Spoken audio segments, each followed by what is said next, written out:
E nesse bloco 2 a gente continua falando sobre os crimes que admitem prisão preventiva. E o inciso 3 do artigo 313, ele vai dizer o seguinte: se o crime envolver violência doméstica e familiar contra mulher, criança, adolescente, idoso, enfermo ou pessoa com deficiência, para garantir a execução das medidas protetivas de urgência. Vamos colocar aqui o inciso 3. O inciso 3 ele vai trabalhar com a hipótese de prisão preventiva na violência doméstica. Mas aqui não estamos falando somente de violência doméstica contra a mulher. Olha as referências feitas pelo inciso 3. Mulher, criança, adolescente, idoso, enfermo ou pessoa com deficiência. Vamos colocar aqui todas essas pessoas: mulher, criança, adolescente, idoso, enfermo ou pessoa com deficiência. Mulher, criança, adolescente, idoso, enfermo ou pessoa com deficiência. E aí, em relação a essa deficiência, podemos listar aqui a deficiência física, também a deficiência visual, também a deficiência auditiva e ainda a deficiência mental. Espécies de deficiência tratadas pelo Estatuto das Pessoas com Deficiência. Acompanhe comigo aqui. Esse inciso 3 ele vai trazer uma modalidade de prisão preventiva para garantir a execução das medidas protetivas de urgência. Medidas protetivas de urgência que você pode encontrar lá na Lei Maria da Penha, medidas protetivas de urgência que você pode encontrar no artigo 319 do CPP, relacionadas às medidas cautelares diversas da prisão.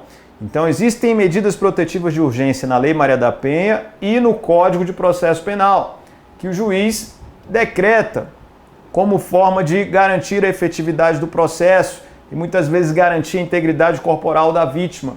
Então, a gente tem aí motivos variados para a decretação de medidas cautelares diversas da prisão.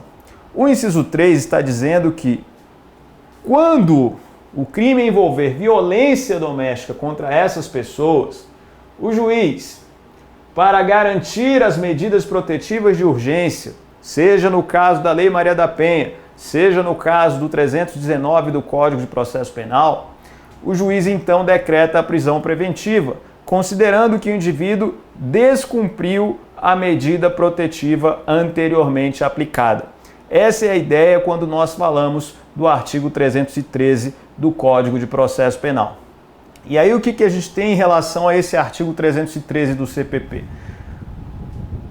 No inciso 3, não há qualquer referência à pena cominada para o delito para a decretação da preventiva. Nesse inciso 3, você não encontra qualquer referência à pena. Significa, portanto, que mesmo que a pena seja igual ou inferior a 4 anos, existe a possibilidade de decretação de prisão preventiva em relação a este inciso 3. Então aqui a gente tem o seguinte, vamos colocar assim: o artigo 313, inciso 3 do CPP, pode ser aplicado ainda que a pena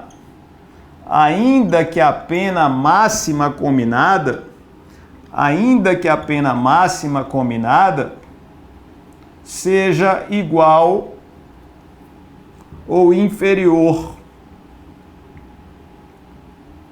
a 4 anos. O artigo 313, inciso 3 do CPP, ele pode ser aplicado ainda que a pena máxima combinada seja igual ou inferior a 4 anos. E isso que eu acabei de escrever aqui caiu na prova para consultor legislativo da Câmara dos Deputados aqui no Distrito Federal. Cargo, aliás, que tem o maior salário inicial da administração pública, pelo menos na época em que o concurso foi realizado, quando o salário era R$ 26 mil já tem um tempo esse concurso e na época era o maior salário inicial em edital nas carreiras jurídicas. Talvez não seja mais, agora na época que foi aberto. Perceba então que isso aqui é muito importante. Este inciso 3 está indicando para você que não há necessidade, no caso de garantia da execução das medidas protetivas de urgência, não há necessidade de que a pena máxima seja superior a 4 anos. Então a gente tem esse inciso 3, um inciso muito importante. Ele não está relacionado somente à Lei Maria da Penha, mas também a outras pessoas em situação de vulnerabilidade. E aí a gente vai agora para o 313, parágrafo único do Código de Processo Penal. Ou melhor, isso, parágrafo único, exatamente. A gente tem o seguinte aqui: também será admitida a prisão preventiva quando houver dúvida sobre a identidade civil da pessoa ou quando esta não fornecer elementos suficientes para esclarecê-la, devendo o preso ser colocado imediatamente em liberdade após a identificação, salvo se outra hipótese recomendar a manutenção da medida. O que eu tenho no parágrafo único do artigo 313? Uma prisão preventiva que é muito criticada, notadamente pela doutrina garantista. Nesse parágrafo único, eu tenho a admissibilidade da preventiva por falta de identificação civil do agente. Então aqui, a prisão preventiva se justifica pela falta de identificação civil do agente. Ou seja, se o indivíduo não apresentou o documento ou não deu esclarecimentos da sua identidade, não contribuiu para esclarecer a sua identidade, o juiz está autorizado a decretar a preventiva com base no parágrafo único do artigo 313. E nesse caso do parágrafo único, também não há qualquer relação com a pena cominada ao delito. Aqui, basta que o indivíduo não tenha sido identificado. O juiz, então, está autorizado a decretar a preventiva. Com a ressalva de que, se essa identificação passar a ser possível, ou seja, se a identidade do indivíduo for esclarecida, imediatamente o juiz pode colocar o indivíduo em liberdade. Então anote isso. O juiz está autorizado a prender, a decretar a preventiva no caso de falta de identificação civil. Mas, uma vez identificado o indivíduo, o juiz deverá colocar esse indivíduo imediatamente em liberdade, conforme o parágrafo único. E em relação a esse parágrafo único, também não há necessidade de que a pena seja superior a 4 anos. A prisão preventiva decorrente desse parágrafo único independe da pena cominada. Independe da pena cominada. A prisão preventiva referente a este parágrafo único independe da pena cominada. Então pode ser uma infração aí com pena inferior a 4 anos, existe a possibilidade de preventiva. Tanto nesse inciso 3 quanto no parágrafo único, a gente tem uma situação polêmica que é suscitada pela doutrina mais garantista. O que a gente tem aqui? A gente viu no bloco anterior o princípio da homogeneidade, em que o indivíduo durante o processo ou durante o inquérito não pode ficar em situação pior do que aqui teria se eventualmente condenado. E aqui no inciso 3 e também no parágrafo único, temos exatamente essa situação. A situação em que o indivíduo, ele ainda durante a ação penal ou durante o inquérito, pode ficar em situação pior do que se eventualmente condenado. No caso do inciso 3, por exemplo, imagine um crime de ameaça, cuja pena máxima não supera 6 meses. Vai ser possível, no caso de crime de ameaça, se o indivíduo descumprir medidas protetivas de urgência, que ele fique preso. Então, um exemplo muito comum que a gente tem na Lei Maria da Penha, lá na Defensoria, acontece muito o seguinte: o sujeito está preso, o agressor, vem alguém da família dele, mãe, irmã, para saber quando ele vai ser solto. Aí a gente diz para essa pessoa da família assim: senhora, o seu filho, ele por enquanto não vai ser solto. O indivíduo descumpriu medida protetiva e o tribunal não solta de jeito nenhum. Pode impetrar o HC que for, descumpriu o protetivo, o tribunal não solta. Então a notícia que a gente dá é de que enquanto o processo durar, esse indivíduo não vai ser solto. E aí o que acontece? A gente tem que dizer assim, mas quando esse processo terminar e o seu filho for condenado, ele vai ser solto, porque o juiz vai aplicar regime aberto. Se o crime, por exemplo, é de ameaça, a pena não supera 6 meses, o indivíduo é condenado em regime aberto. Então fica essa situação paradoxal em que o réu ele fica preso durante o processo porque descumpriu a protetiva, e aí quando a sentença é proferida e a pena é uma pena pequena, nesse caso da ameaça, por exemplo, a pena não supera 6 meses, o regime aplicado é aberto e o juiz tem que soltar. Então a gente tem uma situação paradoxal.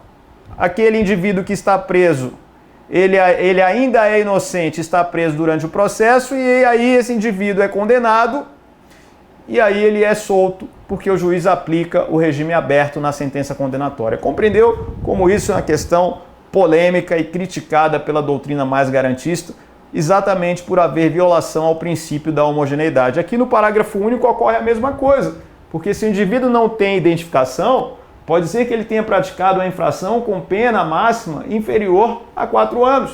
E aí ele fica durante o processo preso, ou seja, enquanto não for identificado, ele continua preso, sendo que, se eventualmente condenado, vai ser condenado em regime aberto, ou então vai haver substituição da pena privativa de liberdade por restritiva de direitos. É uma situação paradoxal.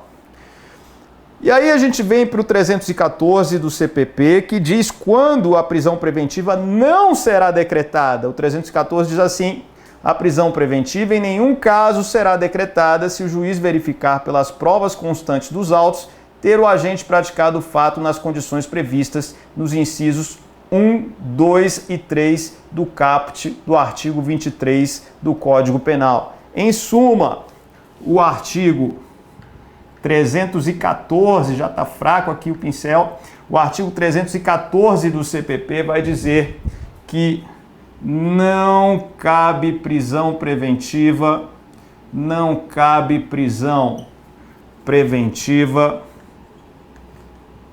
quando o juiz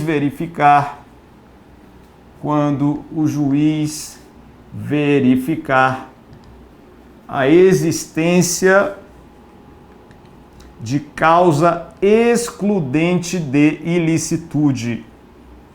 Não cabe prisão preventiva quando o juiz verificar a existência de causa excludente de ilicitude. Quando o juiz verificar a existência de causa excludente de ilicitude. Você sabe que as causas excludentes estão lá no artigo 23 do Código Penal. São elas o estado de necessidade, a legítima defesa, o estrito cumprimento de dever legal e o exercício regular de direito. Artigo 314 do Código de Processo Penal. Então a gente encerra por aqui crimes que admitem prisão preventiva e aí a gente passa no bloco 3 a estudar a prisão domiciliar. Eu quero saber aquelas hipóteses em que uma pessoa no curso da investigação preliminar ou no curso da ação penal poderá ficar presa em casa, no seu domicílio. A gente no próximo bloco trabalha com a prisão domiciliar. Até lá!